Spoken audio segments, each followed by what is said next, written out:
R.A. Bryan Foundation Team Meeting Room at the Wendell H. Murphy Center at the Carter Finley Stadium. Today's press conference will be much like all of our press conferences. We'll open with remarks from each person on the dais. Once we go into the Q&A portion, we do have cameras facing forward, and so we have 2 microphones on both sides of the aisle. I would ask that each member of the media state their name and their affiliation before asking the question. Without any further ado, I'd like to introduce the Chancellor, Chancellor Randy Woodson. Thanks, Chris. It's a great day to be a Wolfpacker. Thanks for being here. I want to thank Athletic Director Debbie Yao and the entire search committee for their extreme hard work over the past week. In fact, it was just a week ago today that we started this process formally, and they've done a terrific job. And we're very, very pleased today to introduce to the Wolfpack Nation Dave Doeren as the next head football coach at NC State University.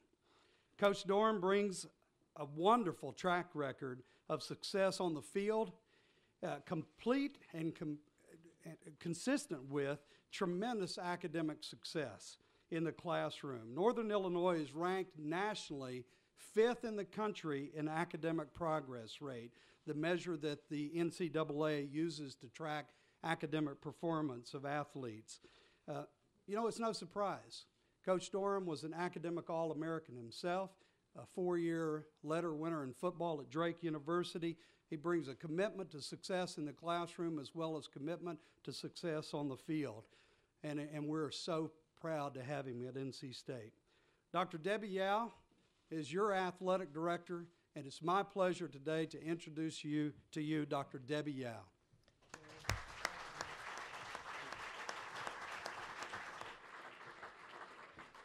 Thank you, Chancellor.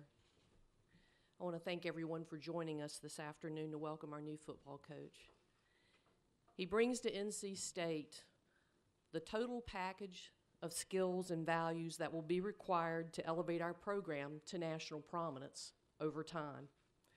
First and foremost, he is a player's coach, willing to spend the time needed to develop trusting relationships both on and off the field of competition. Secondly, he's a man of integrity, following the letter and the spirit of all NCAA rules throughout his career. Third, he is an overachiever who challenges himself and those around him to refuse to accept the status quo, both competitively and academically. In addition to these 3 overarching traits, he has a relentless work ethic, whether recruiting players, demanding excellence in the classroom, or expecting service to our community. In particular, his energy and passion for being at NC State caught my attention and served as the springboard for our conversation about opportunities to pursue excellence here. It became clear that our values aligned with each other, and as importantly, with our chancellor and with the NC State campus community. He was our first choice among all candidates.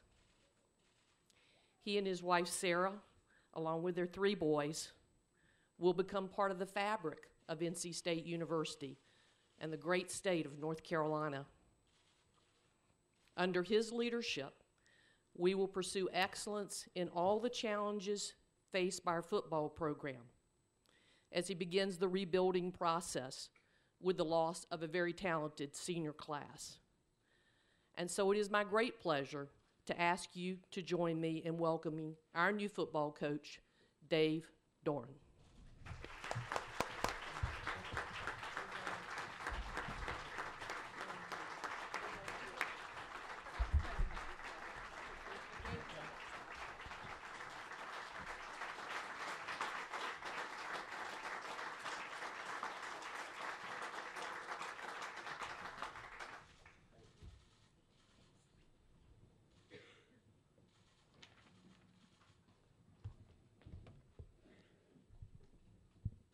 How's everybody doing?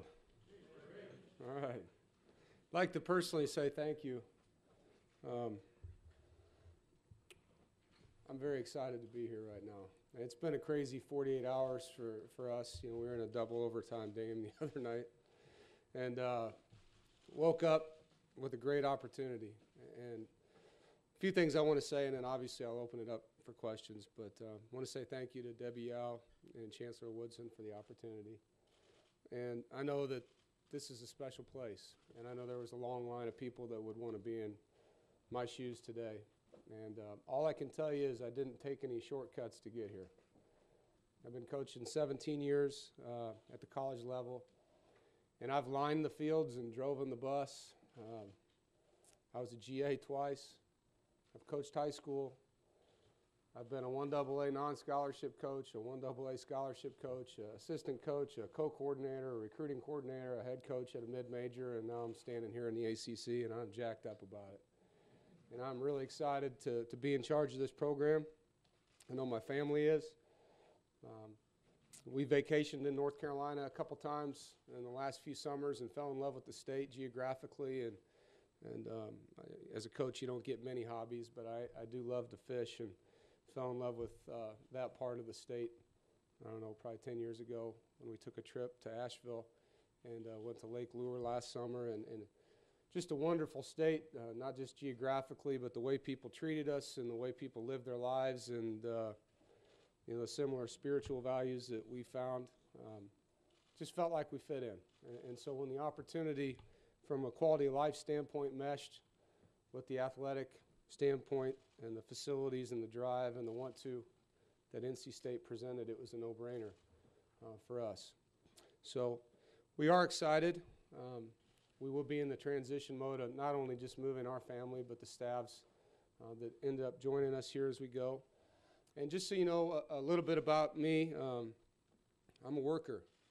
And I don't think you win without work. And not that I'm a 24-hour-a-day guy in the office, but I do believe in the efficiency of what you do in the office and how you spend your time, how intelligent you are with your planning and how detailed you are with your resources, how involved you are with your players and your coaches. All those things add up. And there's no shortcuts. I believe in that. I believe shortcuts are turnovers. Shortcuts are losses. If we want to be the champions in this conference, which I know we do, and if we want to be the consistent top 25 program, then we're going to have to be tireless workers that understand that that's our charge, and we will be. And that's something that I've always prided myself in, and our staff and our team will show that demeanor when they play and when they work. Championships are earned. There's no and or buts about it. This school's been in 25 bowl games, going on 26. And I know the goal is to be in those bowls in January. And that's everybody's goal in this sport. That's the tough part about it. You know, with that being said, I believe I will be able to assemble a great staff that understands my goals and ambitions and shares them with me. And we'll have to earn everything we get. And we will.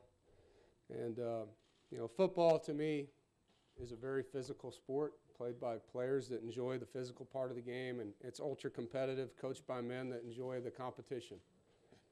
And I'm going to surround myself with other people that share that aspect of the game. And there's a lot of things that go into it. From the recruiting standpoint and how good your uniforms look and, you know, how you take the field and how your websites look. And all those things are very, very important when it comes to recruiting. But at the end of the day, the brand of football that you're going to see is a very aggressive style of football. And not that we're going to hit harder than anyone else. Everybody hits in college football. But they will be coached aggressively. They will be fundamentally sound. Our schemes will be aggressive. Our coaches will coach to win. We will prepare to win. And our guys will understand the routine that it takes to do that. I do believe in the student athlete. I think you can have both. I do believe in the balance that a student athlete has to learn how to have in his life. The athletic, the academic, and the social parts of their life I'll be very involved in. It is my goal that when they leave here in the 4 to 5 years that I get to coach them, that they're successful in all three and that they're better in all three. And it's my job, obviously, to not only recruit that, but develop it. And I think those are two very important pieces to the puzzle, and we will do both. And I will be involved in both. It's my job, let's face it, to get 18 to 22-year-old kids to become men and put aside their egos and put aside all the distractions in the world that kids have now for a common goal. And that's a very difficult thing to do. And a lot of teams get close and don't make it, but it's something that I've been around and understand. I'm not sure what all the challenges are yet here at State, but I do look forward to all of them. You know, as a head coach, there's a new fire every day you put out, and I look forward to those fires, and whatever they are, we'll take them on one at a time, and I know that's how you get there. Even when things are like they were at NIU, when you have all the win streaks that we had there, there's always a challenge, and I know there'll be many here, and I look forward to them. I love that part of my job. I do want to make sure everyone understands, you know, we will recruit the right way. We will recruit extremely hard. We will involve the high school coaches. We will get to know the high school coaches. We will turn over every stone, and those stones are going to start in State. And we will fight for every kid that we think belongs here. And if we don't get one, it's not going to be for a lack of effort. I do understand that every coach in the state probably feels like he has a kid that could play for us, and we'll do everything we can to go through the process the proper way. But obviously, need to get around those guys, need to get them on our campus, need to get in their schools, and I look forward to all those things in the days to come. And you know, recruiting is competition, and it's relationships, and I love both of those things. And I look forward to selling the product that we have here. State has top-notch facilities, they have high ambitions, have a beautiful city. There's so much here to brag about, and I look forward to doing that in many of the high schools and homes that I get into here. And so there's a lot of things to do in a short period of time, and refusing to accept the status quo, I love that quote, and that will definitely be something that's done here. So with that, I'd like to open it up for any questions. Sure. If you don't mind giving me your name. Just sure. Jeff Gravely, WRAL-TV, welcome to Raleigh. And I know there were probably some other places that had an interest in you. There were other opportunities you could have looked at. From a football standpoint, why is this the right fit for you? Well, when I looked at just kind of the track record at NC State, and I'd competed against NC State when I was at a previous school in a bowl game. When Phillip Rivers was a senior, I was at Kansas, and unfortunately got to see his best side that day, and great player. And that was a great team. There was a ton of NFL talent on that team. And I just kind of, you know, because of having to defend that offense and loving the state the way we do, always kind of watched from afar, and it seemed like a place that was very close to getting to the next step. And I felt like I could make a difference here. And that was the one thing I wanted to be able to do. And I wanted to be in a place where the quality of life was something that was important to Sarah. And, you know, and not that I get a lot of time off, but I do want to be able to teach my kids how to fly fish and not have to get on a plane and go to Montana to do it, you know. And we can get in the stream pretty quick, I think, around here. And all those things are important, you know. This job is a destination job for me. I had a great job at the last school, and I wasn't going to leave it for a place that I didn't think was special, and I felt that way about NC State. Joe Giglio with the Hey, Joe. News and Observer here in Raleigh. Debbie there could be very demanding, particularly on the recruiting trail. Could you help us out with your philosophy on recruiting and how you like to go about Sure. that? You know, I think recruiting is relationships. And the one thing I tell players and parents when I recruit them, you know, I'm going to leave my family to come to work every day. And when I get to work, I want to be around people that I look forward to seeing. And I want to be around people that want to be coached by me and my staff. I want to be around people that want to represent. I want to be around people that want to get better and people that want to give their best. And people that I believe in. And those are all things, and I haven't said anything about 40 times yet. Those are all characteristics of champions. And that's the biggest thing. You know, when I recruit, I will be looking at how good a football player they are, don't get me wrong. But I'm also looking at the upside of their leadership ability, their intangibles, their heart. Looking at how much better can I make this guy in 4 years, and how much will he help me do that with his work ethic. And, you know, we've all heard the stories of guys that weren't recruited that became great players, and those guys are just as important as the 5-star guy. And so we'll be looking at everybody. I think you have to know what you want in your program. You have to know the systems that you're recruiting them into. A big part of this, I went to practice today and got to watch the guys, and that was important for me to kind of see the talent level and what kind of gaps that I feel like we need to fill in. And, you know, we'll get out there and try to get on all the top kids that we think belong here. And there's not a ton of spots left, you know, in this class, but we're going to make sure we go after the right ones with it. Yep.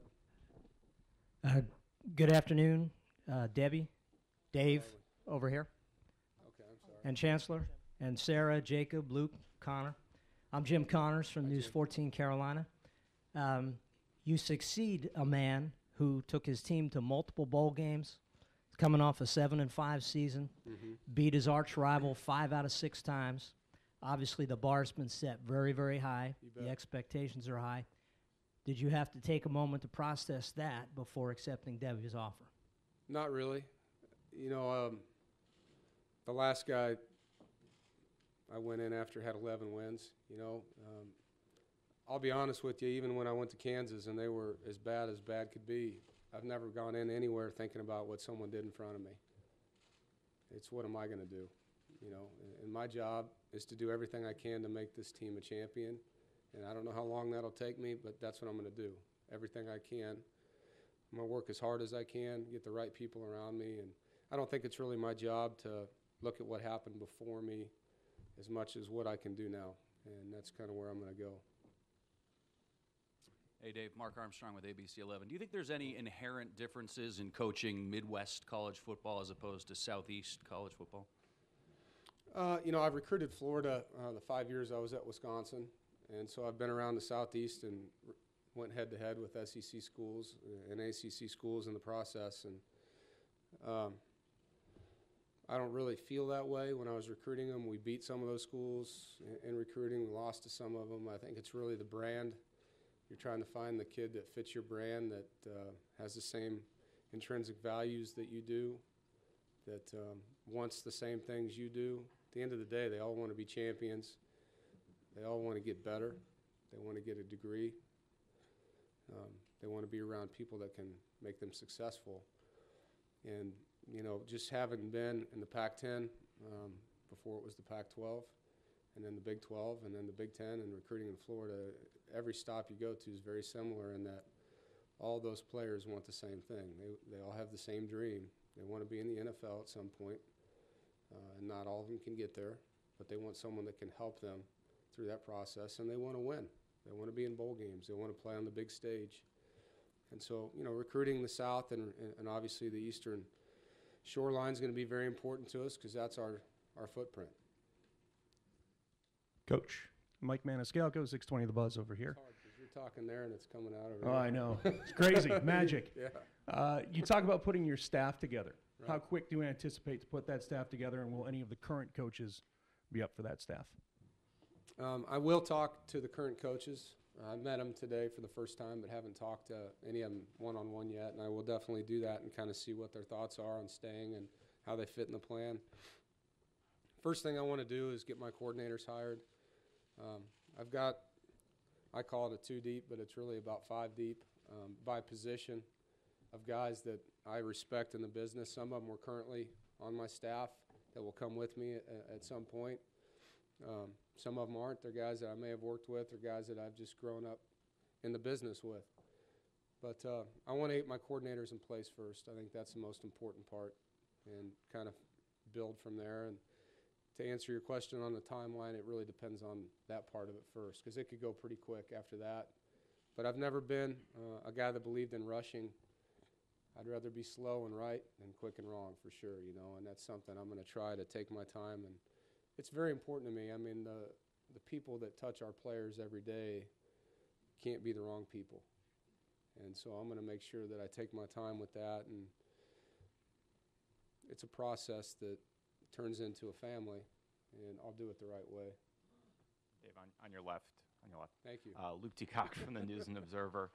You mentioned vacationing down here. Just curious how you ended up doing that, what led you down here in the first place, and how long actually have you guys been coming down here? Well, we came to Asheville when I was at Kansas, so that was probably over 10 years ago, and found that in a fishing magazine, right? Yeah. And then from there, we actually were just sightseeing and went to Biltmore and drove down to Lake Lure. And I'd been to Charlotte a couple times, and I'd visited App State. I know Coach Moore there and visited there one time to talk football with their staff. And so I've been around the state a little bit. And we came back last summer to take the kids to Lake Lure just because they hadn't been there. And so, you know, 2 vacations and probably a couple other trips for me. Coach, to your right, Hayes Permar, Curtis Meady, and the David Glenn Show. Your former AD in Northern Illinois, Jeff Comfer, was obviously familiar with NC State. Right. How did that conversation go, where obviously you were asking for recommendations about the school, where he's trying to hold on to a great coach, but obviously advise you well? How'd those conversations go? Well, first of all, I can't say enough about Jeff Comfer and President Peters. They both were phenomenal. They gave me my first shot to be a head coach. And talking to Jeff throughout the week, he asked me, you know, if he knows what openings are out there, obviously.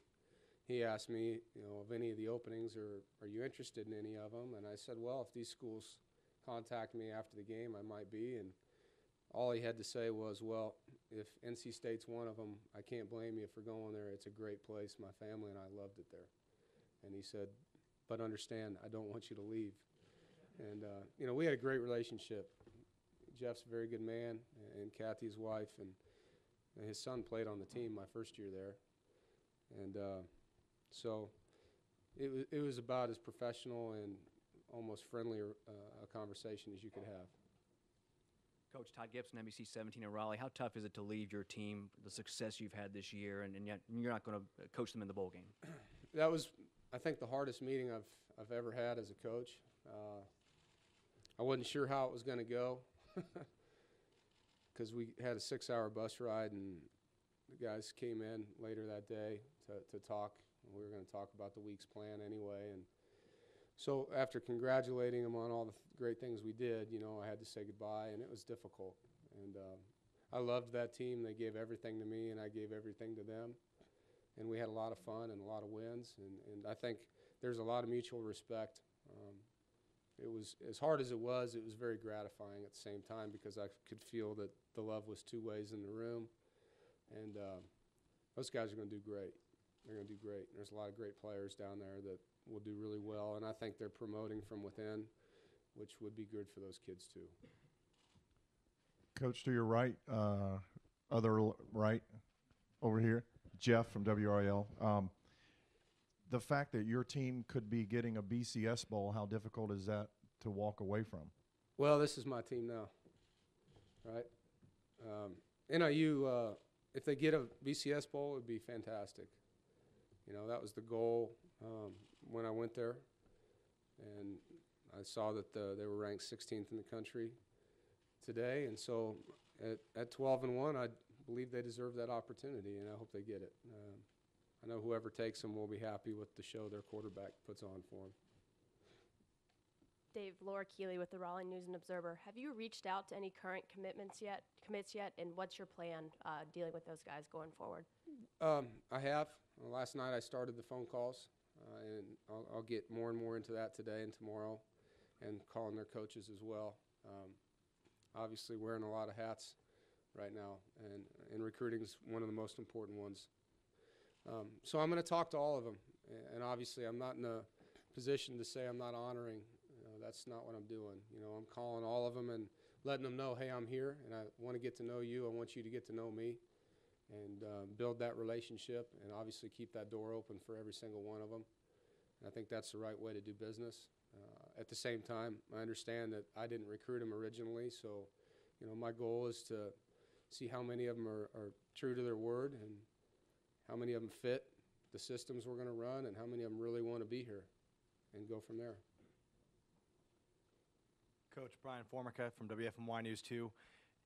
You look at, of course, building this program into a national powerhouse, but the rivals as well is something that really can't take time. It has to happen almost immediately. What's your plan against Carolina, Wake, and Duke, and, of course, everybody else?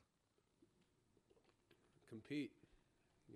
That's the biggest thing is I said that to the players today. Every day you go to the office, you know what your rivals are doing, and you got to walk out of the office at the end of the day saying, did I do better? And that's how we'll operate around here. And it's going to take 300 and some days to prove it on the field. But, between now and then, our goal will be to creatively outwork people. And part of those people I'm referring to are our rivals. Obviously you always want to say that you can win your rival games. It's something at the last school I was able to do, and I would like to continue to do here. But, obviously those are good football teams with good coaches, and we'll have to earn every one of those victories. Coach, Ryan Tice from thewolfpacker.com right here. Do you know what kind of schemes you will be running yet on offense and defense? Not yet. I have an idea, and I'd kind of like to wait and see, coordinator-wise, what happens. I don't want to have to reinvent the wheel with our players either. My background is a 4-3 scheme defensively. That's what I've always done, and I'm not going to run the defense, but obviously I want to understand it extremely well. And so that would be probably the one thing that I would tell you. A little bit of what I believe in is using your strengths and hiding your weaknesses as a team. And so, just watching us practice today, I want to do that a couple more times. And, I think that's a part of what we need to be schematically, too, is we need to try to fit our players with what we do, as opposed to just, here's what we're running, and it's going to take 5 years of recruiting to make it work. I don't want to go down that path. Brett Friedlander, Wilmington Star News. You talked about the crazy 48 hours. Could you kind of give us a little bit of a hint as to the way things went down in the timeline between the time you walked off the field in Detroit night before last and right now? Well, I knew my agent had been contacted by some people, and I just asked him to hold it off as long as he could for me so that I could focus on the championship game. And when we got off the field, it was call me ASAP type deal, and I did, and found out that the conversations were going to happen very quickly.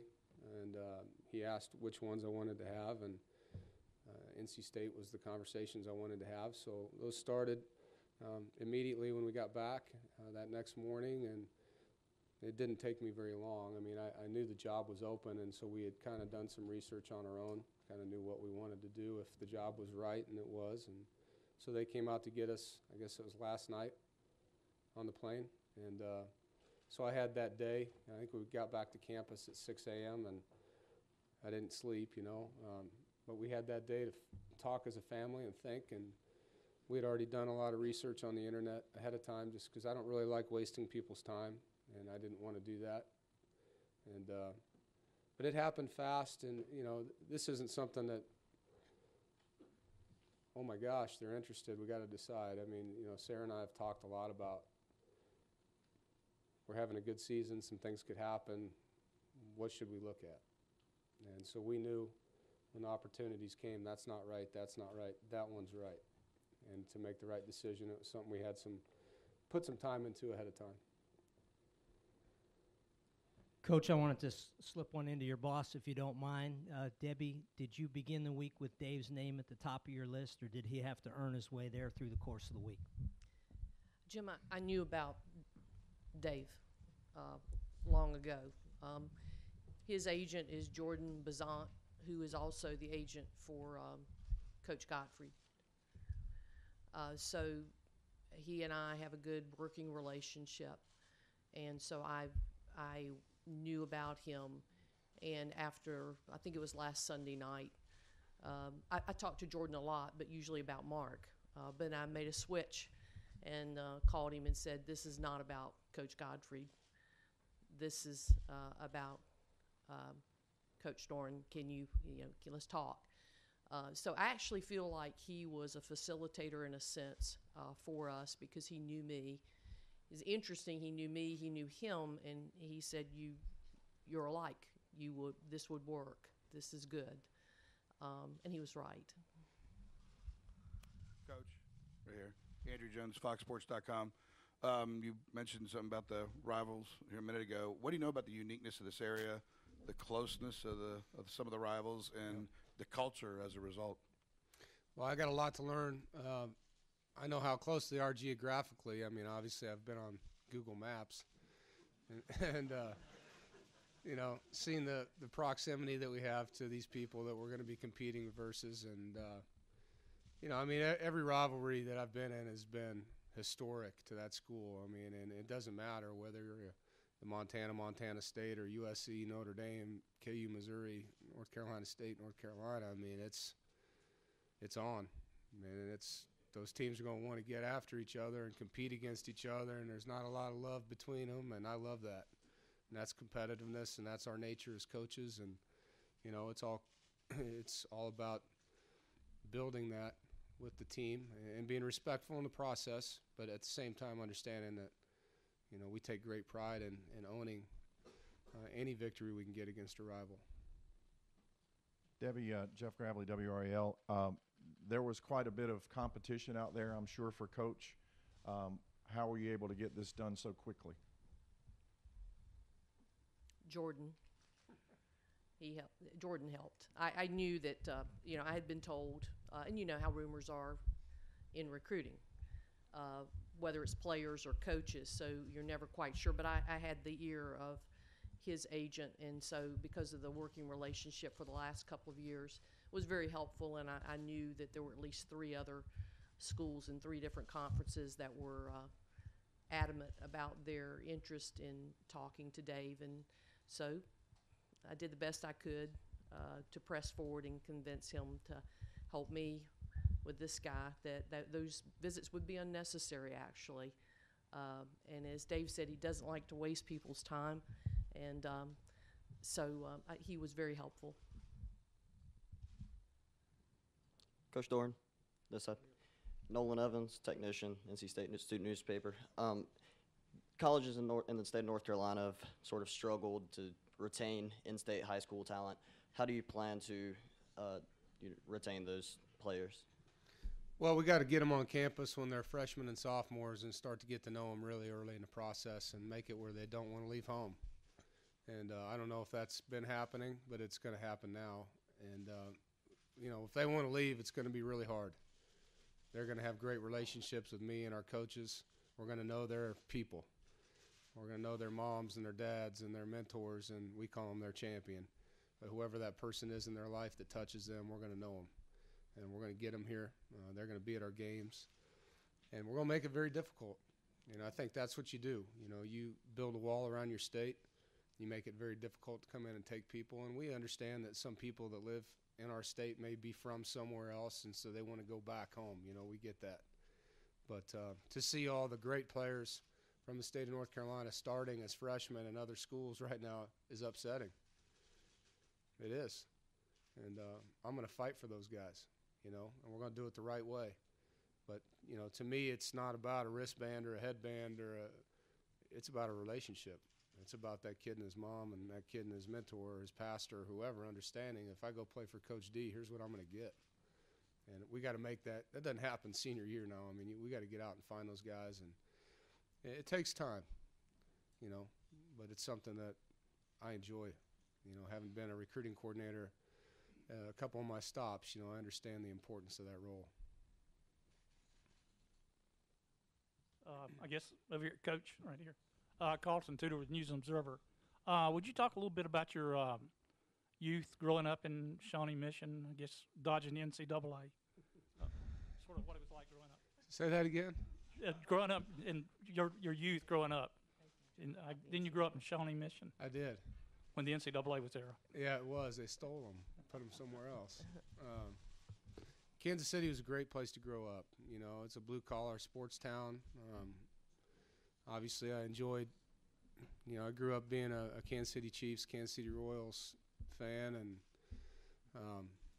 had a great community of people around me and a lot of friends that are still my friends today, and was an Irish Catholic upbringing, basically, is the best way to say it, and played every sport I could play, and just enjoyed being a kid in that area. I think my grandfather was a coach, and he used to take me fishing, and he was a basketball coach and a track coach, and so I grew up kind of being around that kind of person that inspired people, and just seeing how his former athletes would still contact him and refer to him as coach even when he was 70 years old always kind of was special to me. And seeing how the sport gave so much back to him, and Kansas City will always be a special place to me because of that. My mom still lives there, and so. Who was your grandfather? Could you just say his name? Yeah, Thomas Glennon. No relationship to the quarterback here. Actually, I asked him about that today at practice. My mom's maiden name's Glennon. Did you know that? And he just started. He goes, "I thought I was the only Glennon there was." I said, "No, buddy. There's 50 of us in Missouri."